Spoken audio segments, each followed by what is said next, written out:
Okay, thanks a lot for watching Competing in Cornfields. I'm here with Nolan Clausen. What's up? We're at Midwest Movement here in Elkhorn, Nebraska, Omaha area. What all do you have going on here?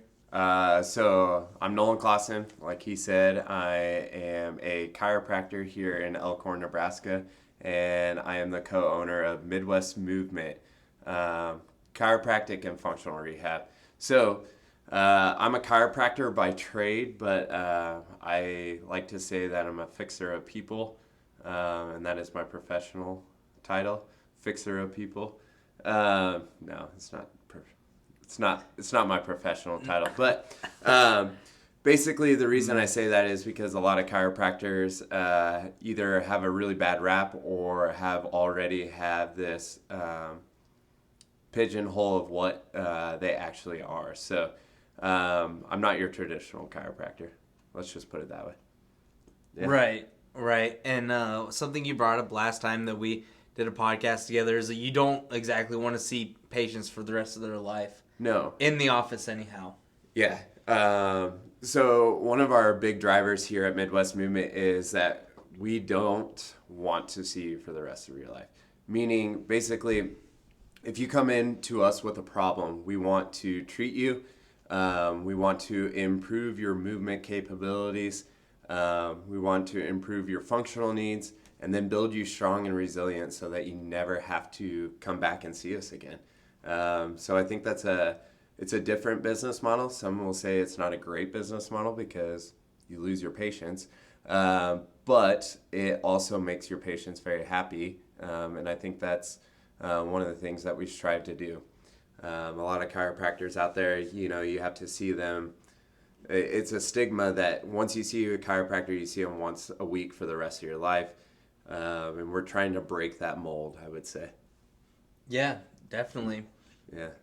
Yeah, That's what I'm talking about. Okay, so everybody knows, it's a thick boy summer. You're the kind of guy who likes food, likes Love food. candy, occasionally likes the occasional brew. How are you not thick right now? How am I not thick right now? Yeah. I'm a strong believer in the 80-20 rule. 80% of the time, you are eating healthy, you're drinking healthy, if that means not drinking for you, and then you're working out, and then the other 20% of the time you can live life. So I strongly believe in that, and I think it helps me quite tremendously. I work out 3 or 4 times a week at Elkhorn CrossFit. It's now called One Gym. I like it. Not that I can't just go to a gym and work out myself. I need that motivation of other people. I need the camaraderie. And then I, for the most part, try to stick to a keto-ish diet, meaning meat and vegetables. That's really all I eat. I try to avoid gluten as much as possible because it doesn't sit well with me, and I can tell when that's really bad on me. You think, is that the case for most people, or do you need to go get checked out, or what's the deal? So testing is expensive to go and get your blood drawn and get your food sensitivity tested. The cheapest way you can do that is just cut it out of your diet. So everybody wants Test to it on yourself. Yeah, everybody wants to go out there and wants to go get these tests, but they never want to pay for them. And so I always say the easiest, cheapest way is just try it out. It's hard. It is very hard to not do that, but if you feel good after a couple of days, I guarantee you have some sort of gluten sensitivity, or not always is it just gluten. It's inflammatory process in your body. So eating too many sugars, too many refined fats, gluten, things like that can cause your body to overall inflame, causes you to feel mentally fatigued, mentally fog, can cause overall joint stiffness, pain, things like that. So I guess that's how I avoid fat boy summer. Right. but I'm Yeah, still a little thick bit. boy, thick. Oh, thick boy summer. Yeah, yeah. Yeah, I'm not as cool as I once was, so I don't know all the hip lingo like Clint does. Oh no, I'm just kidding. But you have been thick before. Oh yeah. That's why that's the main reason I was asking. I'm like, yeah, you have, right? So last March, I actually weighed about 258, 259. I hovered around that area, and I just had a daughter born last March. So right after she was born, I started shredding weight, and I'm down to like 220, 223. I hover around there now. So it was 25 to 38 pounds that I lost in 1 year. And it wasn't anything drastic. And this is really funny that you asked about this because I just listened to a podcast about testosterone and estrogen effects. What podcast? The Huberman Lab. It was episode 15. You can find it on podcast. It is pretty good. But this guy, he just brings up research articles and connects them. Tyler Panko is the one that shared it with me, and I learned a lot. It was kind of crazy. Basically, I didn't know this, but right before you are about to have a child, your testosterone levels plummet in males. Is crazy. Your testosterone just drops drastically because when your testosterone is high, you burn a lot of fat and you burn a lot of calories, and because you are going to have to stay up late at night, which we all know men, we don't do as much as the women do in having a newborn.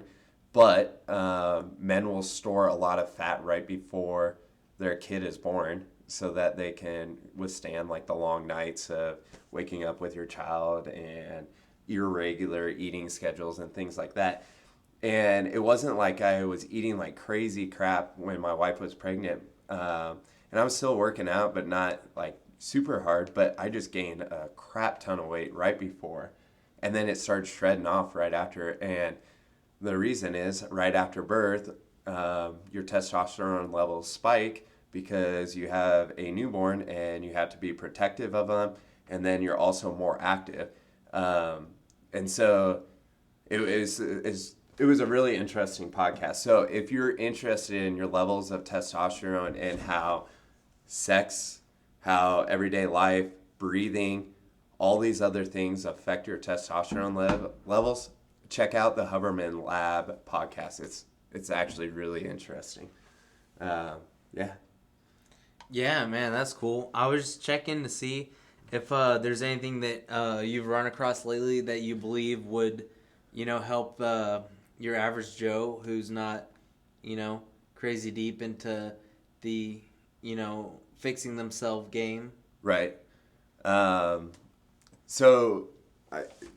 asked me a few questions beforehand, and one of the things that I will always say is super important is getting your sleep and rest down, right?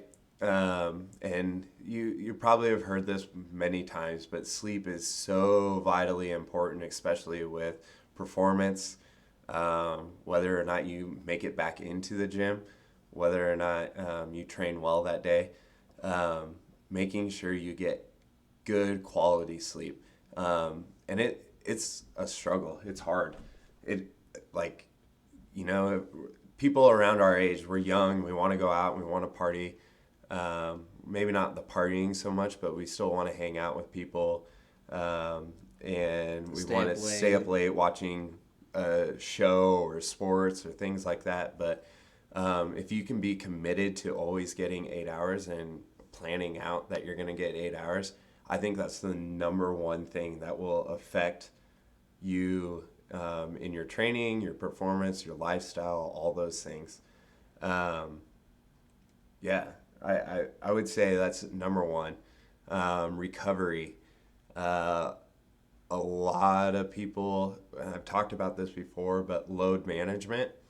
And it's not necessarily counting how many reps and at what weight and how much weight you move that day when you lift weights, but going strongly based on your feel. If you're sore, it's okay not to work out that next day. Like right now, I'm extremely sore. I walk like I need a cane or like there's something. Walker. And I would say that's a great example of I overtrain. I reached the threshold of my body and it's overstimulated, and that's why I have so much soreness.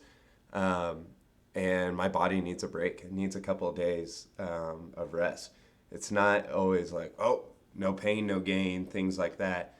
Especially when we start getting older, it's okay to take breaks. And it's also okay to work out and not feel sore afterwards. You're not really supposed to feel sore. So if I could tell my younger self things like that, would be huge. Like, we overtrained all the time. Like, if we weren't sore the next day, then it was, did we actually work out? Right, but then I remember like tweeting about that. Even if I was sore, that I could just take a massive scoop of pre-workout and still, do work in the gym the next day. Yeah. Like, you know what I mean? We could do, but we did it. Maybe not so much at 28 versus whenever we were 19. Yeah, and we could do it, and we probably were fine for that week, the 2 weeks, months afterwards. But if you continually do it, injuries, and that's when you have to come see me. And I think Clint would tell you, and I'll definitely tell you that when we were in college, we lifted like idiots, and we were injured quite a bit. Like, I had a lot of back injuries, torn hamstrings, things that are pretty much preventable based on your training and things like that. So I think that's huge, and I think people don't understand that, and a lot of people get into fitness routines and think that they just have to kill themselves right away. And even trainers do it all the time. They just try to kill their clients right away when, ease them into it. I will get really on my soapbox about this, but we are we have like the best fitness industry of pretty much any country in the world, right? We have all the best equipment. We have all the best facilities. We have the best access to good trainers. We have the best access to food, supplements, all these things. But we're still the number one obese country in the world. Not everybody's doing it. But that my point is we have the best access to it. Oh, so yeah. why? Mm-hmm. Why do we have, like, it should be the easiest country to work out and be healthy. But we have the lowest rates of that, and we have the highest rates of obesity. And one of my theories is that we also have this mentality in the fitness world that if we didn't kill you, it was worthless, right? Think about it. There's so many trainers out there, not so much anymore, but there's still a lot of trainers out there that, can you touch your shoulder after the workout? We used to use that metric all the time. Yeah. And can you touch your shoulder after that workout? Oh, you can still touch it? You haven't done enough. Your biceps aren't pumped enough. Yeah. Yeah. So we used to do that metric. Or how much weight did you lose? Or how sweaty is your shirt?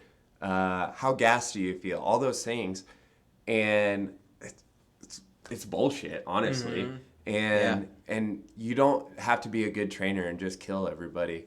Right now, I've been training my mom for since last May, and she's one that's struggled with weight. She's done all your fad diets, all your fad multi-level marketing, supplement deals, all those things. She's lost weight, gained it right back, lost weight, gained it right back, all these things. So she struggled for years, and we're consistently losing weight every week for the last year. She's down like 70 to 80 pounds, I believe. And it's not like I'm killing her. The first couple of weeks, she'll tell you, like, those were easy workouts. That was crazy. And we've progressively, slowly gotten harder and harder every time, to the point where she doesn't even realize the workouts are getting harder, but if she looks back in a year, she's like, holy cow, I can move crazy amount more. And so that gradual change has aided her in her love, or not so much love, but wanting to come back in and train every week. But so many trainers, and if you're a trainer out there and you're listening to this, please quit trying to kill your clients. Quit trying to kill them. They don't need killed. They need the right amount of level of fitness to meet that threshold and get a little bit better, but they don't need to be killed. And you will have better compliance with those clients. They'll want to come back. They'll actually want to train. They won't be sore. They won't bitch about you. And then they won't ghost you, 2 months down the road. I promise you, if you do some of that stuff, it'll work. But I mean, from the healthcare side of things, we see people all the time that come in and basically have just been overtrained. So Yeah. really long answer to rest, recovery, and overtraining, like how that can definitely help. Yeah. Yeah, no, that sounds really good. And then you also have to keep an eye on your nutrition, right? Whenever you're Yeah. like, depending on, even if you're increasing your training. Yeah. Yeah, definitely when you increase your training, like women are a big culprit of this, but they drastically reduce their calories. And that's not always great, because yes, calorie deficit is like the number one way to lose weight. But also there's a threshold when you can lose too many calories, and basically your body is the ultimate compensator. So it'll try storing anything it ingests, because you kill yourself in the weight room or running or cycling, things like that.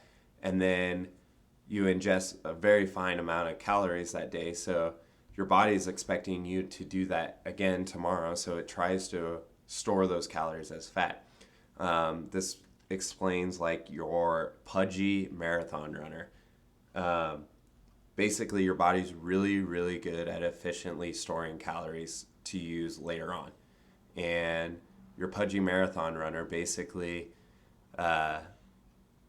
they probably have ran 4 to 5 miles every day for the last 3 years, and ate the same thing for the last 3 years, and they run that much, but they still are kind of pudgy. Everybody knows that type of person. And that's just because your body is just really, really efficient at storing calories. So my long-winded answer to that is, make sure you're also eating enough so that your body can recover. Women often are the culprits of this, where they lower their calories so drastically, and then their cortisol 1,500. levels. Yeah. That's the magic number, I feel like. 1,500, because 2,000 is the other magic number, and if you're 1,500, that's lower, so you'll lose weight, right? You must. I believe when we were in college, the most calories I remember tracking, I was eating around 4,600 calories, and that was during basketball season. I can tell you, I was eating that, and I was still losing weight. It's a lot of freaking calories. And I was not trying to lose weight. I was trying to keep weight on.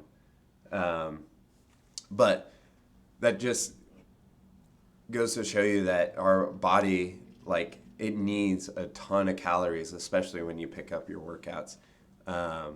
Your body will self-regulate at some point. It takes a couple weeks. But if you just drastically cut your calories, your cortisol levels spike. And so then it just stores everything. And then you get tissue response, where things start to break down if your cortisol levels are high enough for too long. So I guess nutrition is huge.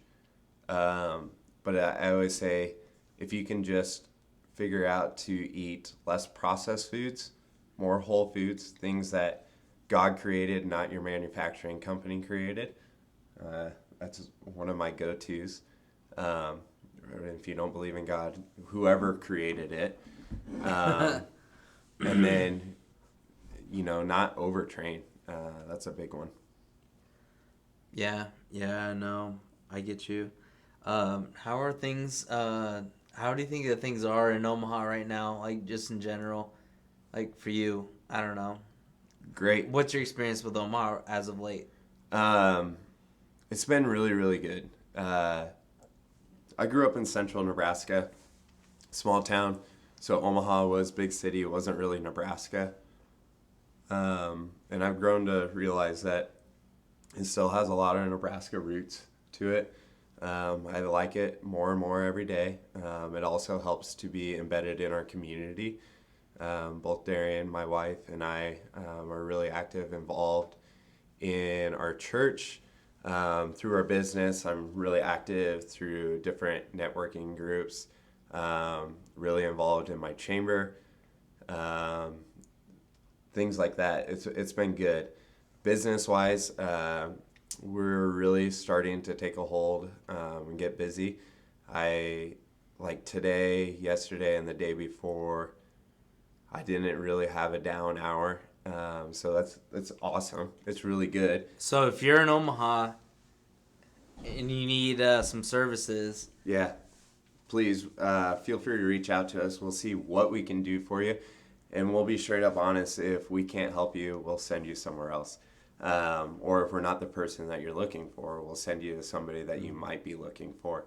But I always say if it moves and it hurts, or if it hurts when you move, we're the perfect place for you.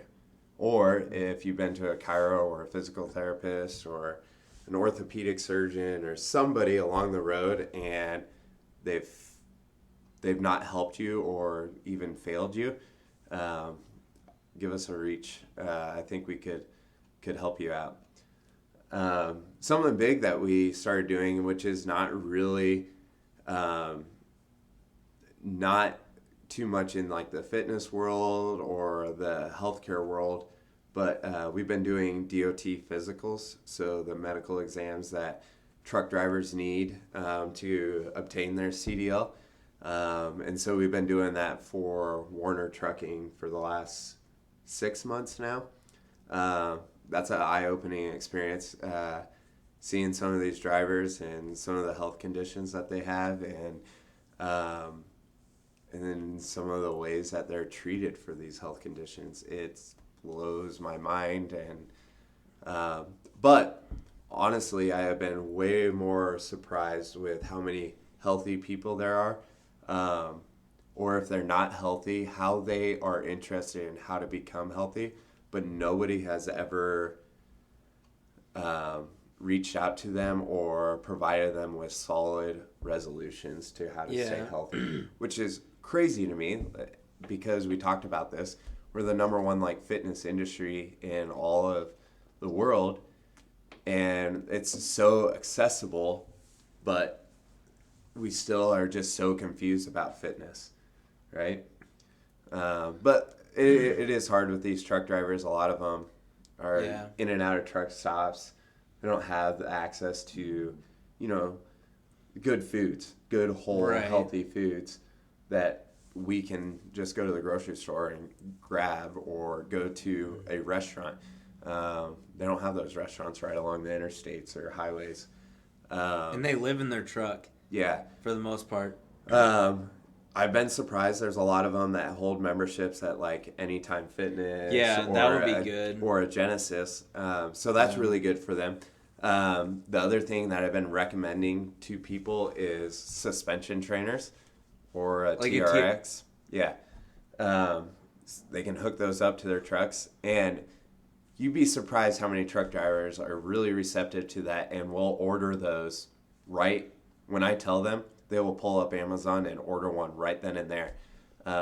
So they're looking for ways. So they're not all fat. I had a truck driver, or I worked with truck drivers, and I had a guy who had a Rogue bar, and then 45, 35, 25, all the plates and everything like that. But then I've had a lot who definitely do not. Right. But the Anytime Fitness, even whenever I was traveling with sales and stuff like that, I would definitely Yeah. go there. And you can go to any one in the country. Yeah. One of the things that I've been a little more vocal about since doing these for so long now, if somebody is overweight, I tell them now. I'm just like, you're overweight.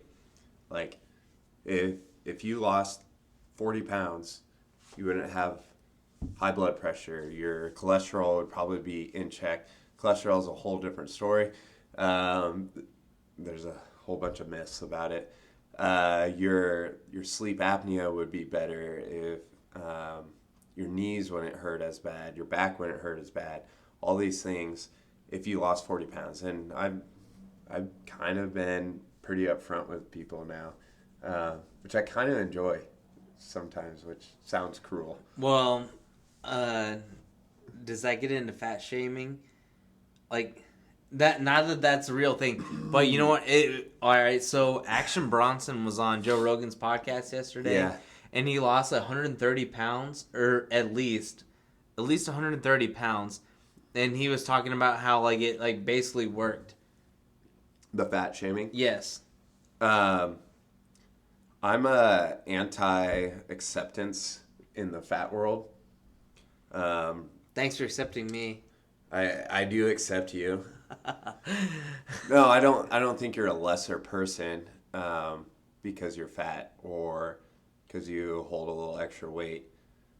Like, I've been friends with you for so long, and you've held a lot of extra weight. Wait, you're not talking about me specifically. You're talking about people in general. Yeah. No. Turn it around. But I'm sorry, but when you're overweight, you have health conditions. Like, there's no way around that. And so for us to be okay with somebody being 100 pounds overweight, I'm sorry, that's bullshit. Like, no. Like, that's not okay. You need to lose weight. It's better for you. If you have loved ones around you, you need to be there for them. I can't remember what the quote was, but our business page had posted it the other day, and basically, like, remember to take some time for your own health, right? And not just for your kids. And one of my friends, or our friends that we played football with, reached out to me right after I shared it, and he's like, you have no idea how much this hits home. And it was because his father passed away from a heart attack at like the age of 40 something, and that's a serious thing. Like, he chose to drink and he chose to smoke and eat like crap, but think how much that affected his son and all the kids after that. So not just doing it for your own health, but doing it so that you're around enough for your kids, your kids' kids, things like that. In general, I just think that we should not be accepting people for their overweightness and think that it's beautiful and all this stuff. Yes, you're still a great human, and I believe that you can do great things and all this stuff. Well, let's lose some weight. Let's work on you a little bit, and so that you can stay around life for a little bit longer and be a greater human in that. And then also the mental clarity of being underweight or normal weight is huge. I don't think people understand that. When I was fat and overweight last March, I wasn't thinking clearly.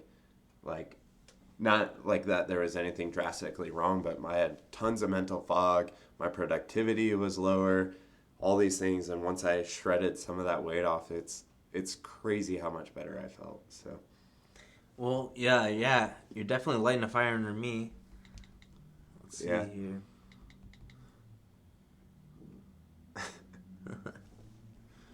Yeah, I don't know. Have you run across any bad advice? I know we kind of touched on a lot of that, or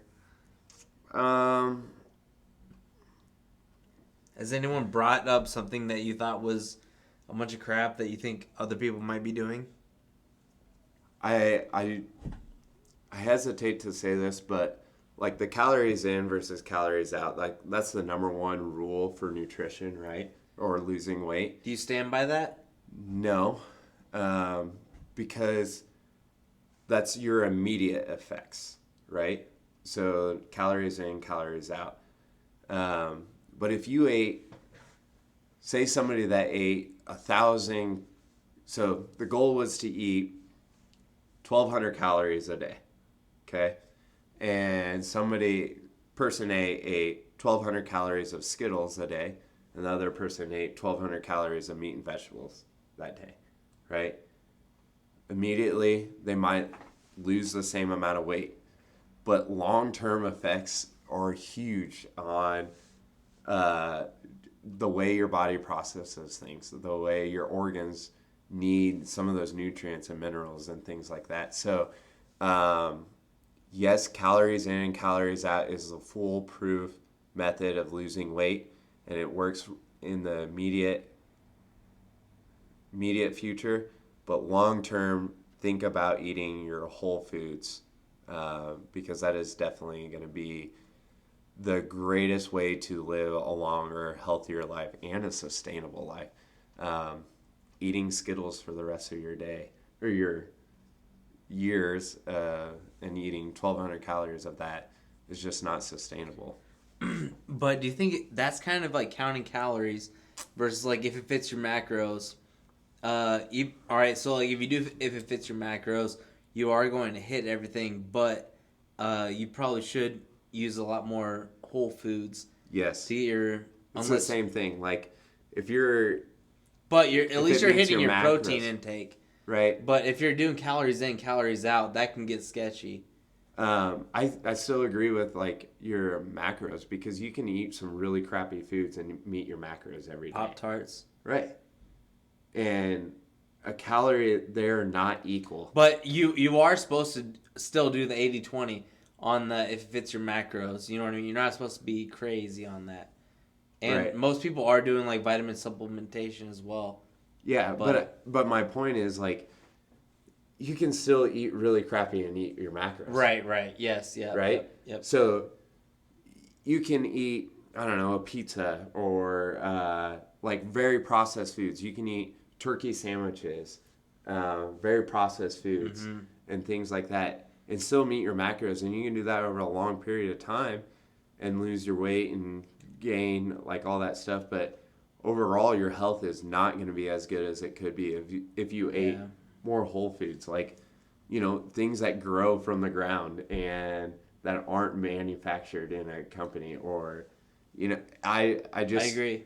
I truly believe that calories do not hold the same weight, even if it's a protein calorie from A versus a protein calorie from B. They are different, and they have different effects on your body and the body's systems and how they affect your organs and things like that. Yeah. So, yes, immediate impact. Like if you're trying to lose 20 pounds, sure, go ahead, do the macros, eat whatever you like, and do that. But just know, like long term, it's not going to be sustainable, and then two, it's not going to be the best thing for your health. So I don't know. I think that's some of the misnomers that I see a lot on social media. I follow this guy. It's James Smith PT on Instagram, and he is a huge advocate for calories in, calories out. And I don't disagree with some of his sayings, but he's looking at immediate impact. But he also talks a lot about detoxing and liver detoxing and like all those things. And it probably supplements with vitamins. Like if somebody is like hitting their macros 100%, like we're basically counting on that person also supplementing with vitamins. But, you know what I mean? They have other things in play. Yeah, but other than just vitamins and vitamins and mineral or vitamins that you take in a supplement form is not the same as the vitamins that you get from like spinach or like different things. You have phytochemicals and like all this stuff that are not as good. You're saying yeah.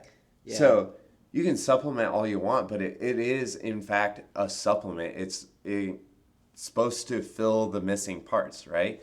But you can't fill missing parts in like your phytochemicals, your specific minerals, and your specific vitamins and things like that. with a supplement. There's no supplements out there for that. And in the end, it's a synthetic supplement, basically. And by the way, like most of the people are taking supplements that they buy on Amazon, and who knows if they're absorbable supplements, if they're the absorbable form, right? Well, people who shop at Nutrition Authority in Lincoln and Omaha, Yeah. I think their stuff is third party tested. Right. You know, formerly Max Muscle. Yep. Yep. I mean, I trust the things that they have. I But, you know what I mean? You don't want to rely on that. So my advice, if you're going to take supplements, look up what the absorbable forms are. So everybody is probably, most people that are listening to this podcast have probably taken a supplement at some point the next morning, woken up, and their pee is lime green. Anybody ever done that? Yeah. Yeah. Do you think all those vitamins that cause your pee to be lime green were absorbed by your body? But do you also think that, like, let's say you take a liver cleanse pill or something like that. Let's say that shoots out highlight green pee. Does that, I mean, that's helping, like, flush it out or no? No, I You don't truly think believe so? you're just wasting your money. You're throwing your money down the drain. It's not absorbable. Your body doesn't absorb it. It doesn't do what it's intended to do. Okay. That's my take on it. It like you can over ingest supplements and your body just cleanses it out. It filters it. You want to get into cleanses like detoxes and things like that. The number one detoxer and cleanser in your body is your liver and your kidneys. So when people say, "Oh, I'm detoxing this week," that's bullshit. You have a kidney and you have a liver. They're detoxing already for you. You don't need to do anything extra for that. If you want to truly detox, fast. Because your body will flush out all those crappy things that you've been ingesting for the weeks before. Fast. Drink water. It'll flush it. You don't need to take some detox juice or some detox supplement. I don't know. Can I ask, like, a patient-doctor question? Yeah.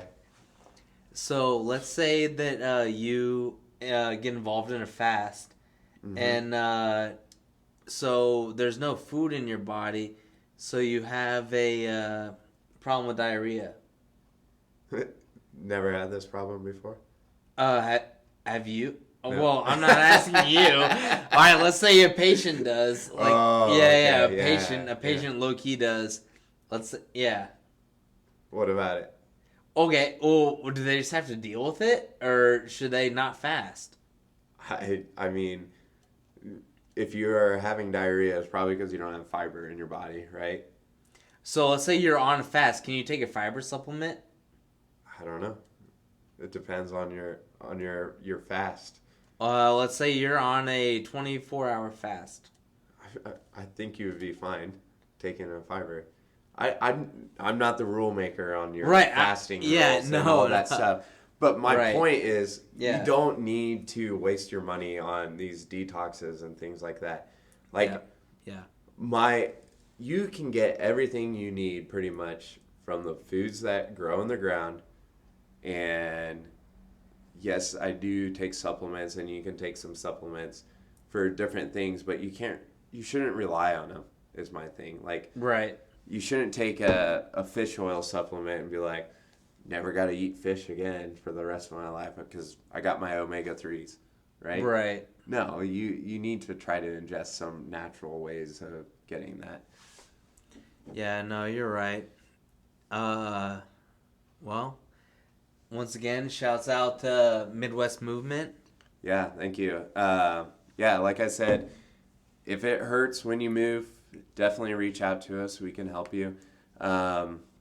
One of the things that we've had a lot of success with is people that have long-standing back pain.